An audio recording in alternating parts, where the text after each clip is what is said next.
So Kimberly, share with me one of the reasons why you think one of the biggest reasons why you think people feel stuck or get into a position in their job or a place in their head where they feel like they're stuck or they're just not moving and they can't make a change. Sure. One of the biggest ones that I hear time and time again, and I've noticed, is people get comfortable. And what I mean by that is they know how to do the work without thinking about it. They show up, they sleepwalk through the day, they do their job, they go home, they get their paycheck, they wash, rinse, repeat. So it's that comfort level of not wanting to push yourself out of that zone and test your wings.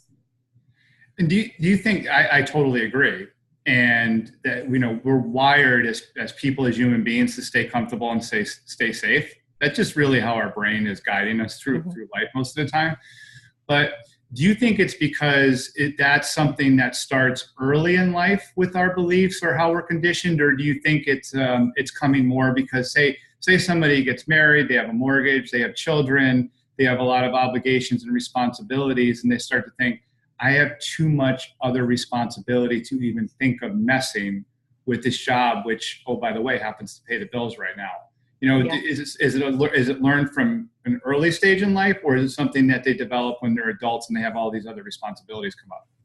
Yeah, I would agree that I think it's something that's developed through time, but not necessarily does it have to be that you're married with children. I have a lot of single friends who are the sole provider. They're the ones that are paying all their bills. And just this weekend, I was talking with one of my friends who is talking about transitioning in her career. And when we were talking with her, she kept focusing back on, but I have to pay my bills. I have to pay my bills. So I agree. I think it does get transitioned to it. A lot of that I hear about millennials is that they're willing to change jobs a lot more quickly than others. I don't know if you've noticed that as well. I have, and I'm wondering. Tell me what you think of this. Sometimes I wonder if it's a little bit of a personality trait too. I've typically been, let's just say, a risk taker. There's different ways you can characterize that, but I've been typically since young adulthood willing to try and do different things and be a little bit of a risk taker. Where I have other friends who are very conservative. So what would you say? What would you say to the person, a friend of yours, a colleague, or a client who they're really conservative, like they're risk adverse, and they like everything to be really structured in their life, but yet they're not happy in their role? Like, how can we approach people like that? Um, I've had conversations like this in the past with some people, and I have to say it nicely, people who complain day in, day out about their job. And then when you talk with them and ask them, what don't you like about it? And they can put their finger on what they don't like. And then when you say, okay, what can you do about it? They act like they don't have a voice or they can't make a decision. So if all you're going to do is complain and not make a difference, then I'm sorry, I can't help you. You have to help yourself. But if you're willing to see that you can make very small changes. So for example, you don't have to leave the company. You don't have to leave your job. Ask for extra responsibility. Ask to take on an assignment that's outside of your scope of work, to test it, to let the company see what you can do. So I think there are little things you can do, but some people aren't even comfortable doing that. And I agree with you. I'm a risk taker as well. If I want to do something, I figure out how to make it happen and I do it. Mm-hmm. I can't tell you that I don't up and quit without a job. I've done that a couple times, but I know where to go afterwards. So yeah, that one's difficult for me to answer, Scott. What do you think? Well, no, actually, I think you gave a really good suggestion. If I heard this right, I think part of your point about getting people to get out of the excuse and passive mindset, and think about, like, what are the things that you want? What are the things that you're good at? Because I think you're right. People don't often sit back and do the work within themselves that will reveal truth. It's easier, as you know, when we've all done it. I've done it. I did it for quite a while, especially in one of my jobs when I knew I wasn't meant to be there. I didn't want to be there. And it wasn't too long. It was about a year. I mean, it's not like I wasted 10 years or spent. And I did get some value out of the job, but I definitely coasted because I had other reasons that I reconciled in my head. You know, the money and the location. It was a very convenient job location wise. But I think you're onto something. I think what we need to do is guide and encourage and push people to, you know, sit back and start to really do the work to think about and identify, you know, what you enjoy, what you don't enjoy, what are you good at. And when you start, because when you're doing that type of work and you're writing it out and seeing the answers and feeling them, that'll actually, like for me, that was like encouraging and egging me on, like, oh yeah, I don't need to settle for this. I could be out doing something different. Yeah, I agree. It's giving voice to what your feelings are. And, you know, a lot of times people struggle with, they'll just say, I don't like this when you ask them what they don't like. You know, you have to keep trying to drawing it out of them. But yeah, I don't think I've ever said to somebody, just go ahead and quit. I think it's more along the lines of, are there parts of the work that you like? Okay. Are there some other parts of the work that you could like? And then the things that you don't like, what can you do about them? But I know somebody who has probably been in the same career field, now different organizations, but the same career field for 30 years and absolutely hates what he does, hates it.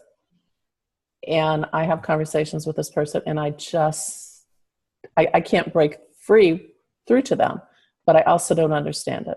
You know, because the comment back was, of course I hate it, but it pays my bills.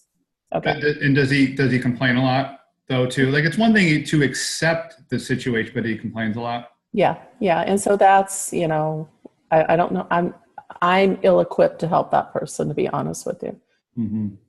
Because I'm like you, when I start to get those little feelings about something that I don't like, I try to figure out what it is that I can do about it.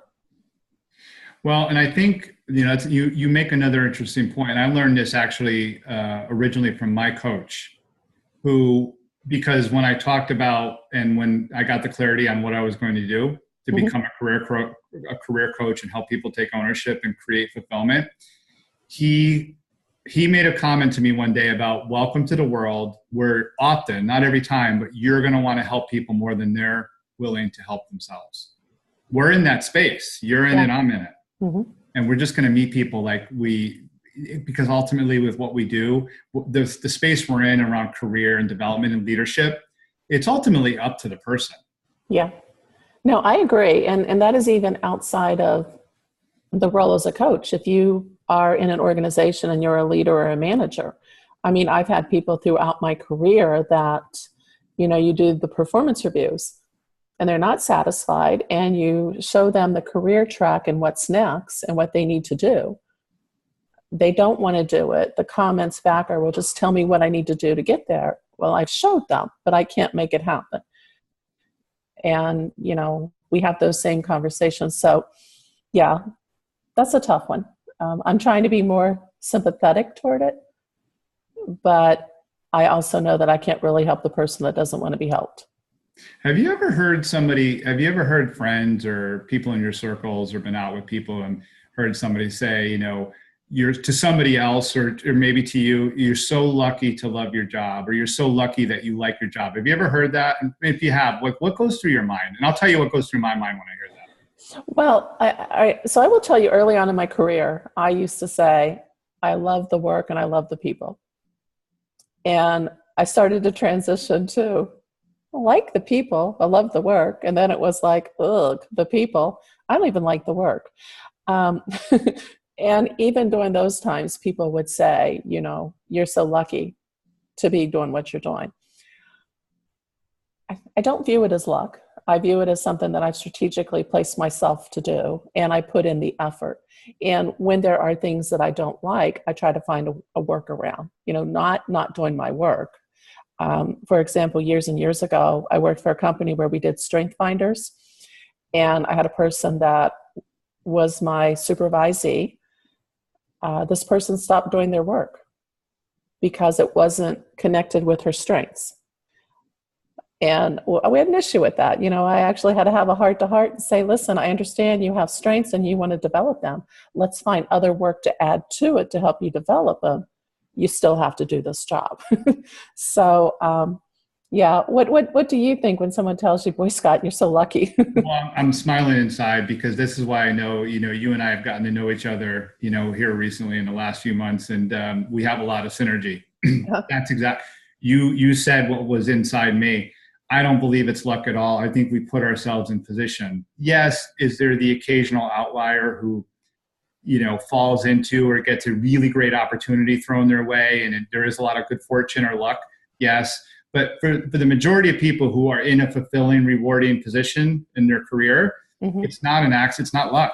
I'm with you 100. That's exactly how I feel.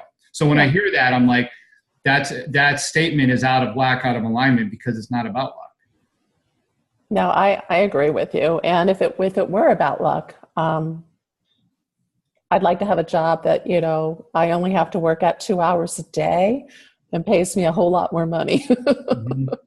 So what draws you? So speaking of which, so your story is so interesting. And as we have more conversations and audio and video and share with our communities and our audiences, you're really drawn to leadership. So we'll talk more going forward and in the future about what you do, but give us a nugget or two, like what draws you, what lights you up when you think about teaching and developing people around leadership?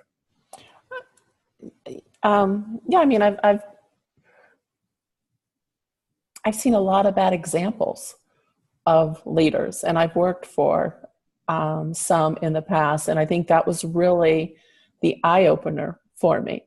I didn't want to be that person. And I'm not saying that I'm perfect by any stretch of the imagination. You may get a lot more feedback from others that tell you that, but I feel like we all have leadership qualities. We don't know how to develop them. Even at a young age, we have some type of leadership quality. We're not sure how to develop them. And we don't know how to do it. And you have to step out and you have to try something that's not always going to work. So I think that follows in with our risk-taking as well. But it's really important for me for the staff that I supervise, for them to be developed and to follow what they wanted to do at the same time doing their work. But I've noticed that sometimes a lot of people don't want the extra responsibility of making the decisions. And, so you can lead them to water, but you can't make them drink, so to speak. But yeah, everything rises and falls on the leader. It's, a common quote. And most people leave organizations not because of the work, but because of the leaders. And that's upsetting to me for somebody who is thriving in their job to make a decision to leave because the person who's above them or responsible for the project work isn't doing what he or she is supposed to do. And a lot of times it's because they weren't shown how to do the work. They were just put in that position. Yeah, it's so true and so unfortunate. We'll have to unpack that one more too, because it's a big problem. And I'd love to share and just to recall out, because I think one of your messages and what you just shared is so good, that you learned a lot about what not to do or what doesn't make for a good leader. Like that actually is what opened your eyes. And I think we can flip that around even more for listeners of this, is if you're stuck, if you're not feeling it in your job, what are some of the things that you've seen that have led to that? What are you seeing that doesn't work, that you either want to fix and solution, or you want to go to an environment in an organization, in a company, in a business, or start your own business that is the opposite of that actually has solutions and answers to the things that you see yourself or you're missing in your current role? I agree and absolutely love that. I think that would be a fascinating conversation because there's always an answer. Now, it may not come easily and it may not be the answer we want, but there's always an answer to a problem. I agree. I'm a firm believer. Yeah. Yeah. So let's each leave our audience with, a takeaway around feeling stuck in your job. And I'll go first. And then you share one too. I'd like to throw out a call to action of some sort so that everybody has a good takeaway from a conversation like this. And I'm going to piggyback off of something you said earlier. I really think if you're feeling stuck, and I do this with clients of mine, if you're feeling stuck, write down, and don't think it out loud, just write it down, what are the things that you enjoy in your current role? And also write down why you enjoy them. I truly believe, whatever role, we kind of just said this, Kimberly, that there's always something good. I mean, in the one job, I had one job that I really, really did not like in my professional career, but I enjoyed a lot of people that I worked with. Yeah. I knew it at the time. I didn't embrace it as much as I should have, but I knew it. So what are the few things that you really do like, and write down why you like them. And that'll help in one of two ways. It'll either help you say, all right, I can make more of this or make the most of this current role. Doesn't mean I necessarily have to leave, or maybe it will give me the ammunition, say, you know what, this is good. These few things that I like, but it's just not enough. I'm going to start thinking about what else I want to do. And there's a bunch of work you can do around how to figure that out. But that's the one I would give. Write these things down. Yeah, that's a great one. That truly is. And that would have been mine had you asked me to go first. I'm sorry. It's all right. I think another thing to do, when we talk about how we connected through LinkedIn and different platforms like that, look and try to find people who may be doing the work that you want to do or something that you think is interesting, and reach out to them and ask them their story. Ask them their background. I've not found anybody who's not interested in talking about themselves. And so you could, do it with LinkedIn, within Facebook, whatever your platform is. Do it in your company, your organization. If there is somebody, if you're in a junior level position and there's somebody that you see constantly stepping out and leading meetings and doing some work, have a conversation with them. Ask them, how did you get there? What do I need to do to get there? And just kind of open your ideas to the possibilities. And by doing that, so I kind of like where we're going here. You've got the internal, looking, thinking internally about what you like, what you don't like. And then once you have those identified, start looking at externally at people who have some of the characteristics or the functions of the work that you want to do, and talk with them and see how you can, come to the middle and test the waters. Yep. Well, I'm glad I went first, because I wouldn't have thought or shared that one. And that was great. That's real.